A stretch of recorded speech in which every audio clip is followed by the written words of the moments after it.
ईशा एक बहुत पतली लड़की थी। उसकी माँ उसे बचपन से ही इतना खिलाया पिलाया करती थी, फिर भी वो मोटी नहीं होती थी। हे भगवान, तुझे इतना ठूस ठूस कर खिलाती हूँ, तेरा सारा खाना कहाँ चला जाता है? मुझे क्या पता माँ, इसमें मेरी क्या गलती है?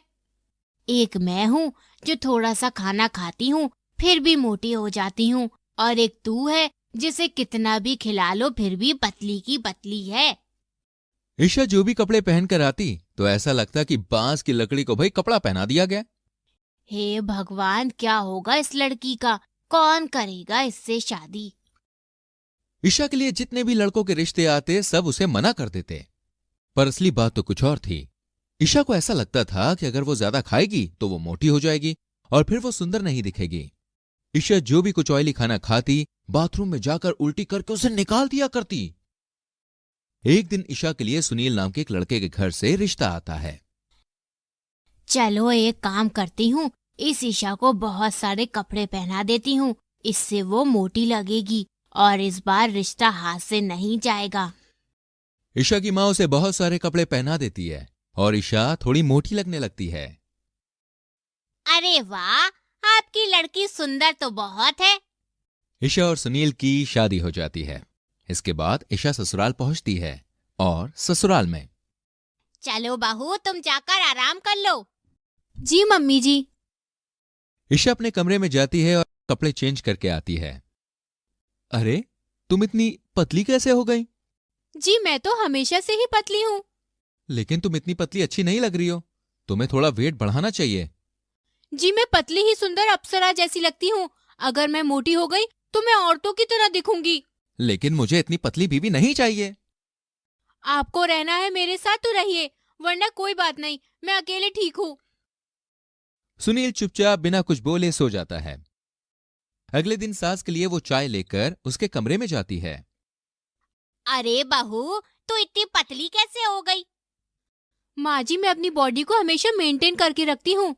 क्यों, आपको मेरी बॉडी से जलन हो रही है क्या? चुप कर, मुझे क्यों जलन होगी? फिर एक दिन बहू की मुंह दिखाई होती है। बहू, आज तेरी मुंह दिखाई है, एक सुंदर सी साड़ी पहनकर आ जाना। बहू अपने फिगर को दिखाने के लिए जीन्स टॉप पहन के आती है। अरे शीतल, तूने तो कहा था तेरी बहू बहुत संस्कारी है, फिर ये कैसे कपड़े पहन कर आ गई? और कितनी पतली सुखड़ी बहू लेकर आई है तू, ये लड़की नहीं लकड़ी है, लकड़ी। सब लोग बहू का खूब मजाक उड़ाते हैं। हं, ये सब मेरी बॉडी से जलते हैं। मुझे तो ऐसा कुछ जलने लायक नहीं दिखता तुझ में। कुछ देर बाद सास बहू दोनों शॉपिंग करने सेल में जाते हैं। अरे वाह, ये कपड़े कितने सुंदर हैं। बहू एक दूसरी औरत से एक ड्रेस के लिए लड़ाई करती है। ये मेरा है, इसे मैंने पहले देखा है। नहीं नहीं, ये मेरा है। औरत ईशा को बड़ा जोर का हाथ लगाती है कि वो बड़ी दूर जाके गिरती है। इसलिए कहती हूँ बहू, जरा वेट बढ़ाया कर, वरना तुझे कोई फूंक मार के ही उड़ा देगा। सास अपनी बहू को बहुत खिलाती पिलाती है ताकि उसका कैसे भी करके वेट बढ़ जाए। ये ले बहू, मैं तेरे लिए बादाम का हलवा लाई हूँ खाने के लिए। ठीक है मम्मी जी, मैं खा लूंगी। सास बहू को हलवा खिला देती है और कमरे के बाहर चली जाती है और छुप छुप के वो देखती है तो बहू गमले में उल्टी करके सारा हलवा निकाल देती है। नालायक, ये क्या किया तूने? आपने देख लिया? सास बहू को एक थप्पड़ लगा देती है।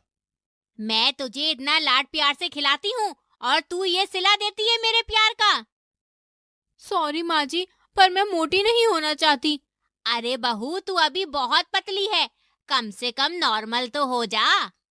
बहू सास की बातों को अनसुना करके चली जाती है। कुछ साल के बाद बेटा, मुझे अब तुम दोनों से एक पोता या पोती चाहिए। अरे माँ, मैं तो तैयार हूं, पर ये माने तब ना। ना बाबा ना, मैं नहीं देने वाली कोई बच्चा। मेरा फिगर खराब हो गया तो? मैं भी देखती हूँ कैसे नहीं देती है तू बच्चा। सास और सुनील दोनों मिलकर नकली शादी का प्लान बनाते हैं। सुनील अपनी ऑफिस की दोस्त को बोलता है कि वो उसके साथ शादी का नाटक करे। अरे माँ, आपके लिए मैं दूसरी बहू लेके आया हूँ। क्या? सच में? अब मुझे पोता पोती का सुख मिलेगा। नहीं, ये नहीं हो सकता। अरे यही हुआ है। रुको, मैं अभी पुलिस को बुलाकर आप लोगों की अकल ठिकाने लगाती हूँ। अरे नहीं नहीं बहन, हम लोग तो बस नाटक कर रहे थे। इसके बाद रिद्धि वहां से भाग जाती है। सुनील और सास दोनों गुस्सा होकर अपने अपने कमरे में वापस चले जाते हैं। कुछ दिन के बाद बहू अच्छे से खाने पीने लगती है और जिम जाकर अपना वेट बढ़ा लेती है और वो बहुत सुंदर भी दिखने लगती है अब। वाह डार्लिंग, तुम तो पहले से बहुत ज्यादा सुंदर दिख रही हो। हे भगवान, इसको तो कोई शर्म लिहाज भी नहीं है। माँ के सामने कैसी बातें करता है। माँ, आप जल्दी दादी बनने वाली हैं। क्या तुम बच्चे के लिए मान गई? हाँ, मैंने कुछ दिन पहले अपनी फ्रेंड से सुना कि उसके परिवार वालों ने उसे बच्चा होने के बाद 40 लाख रुपए का हार गिफ्ट किया। ऐसी बात सुनकर तो मुझे मानना ही था ना। बहू की ये बातें सुन के दोनों माँ बेटे बेहोश हो जाते हैं।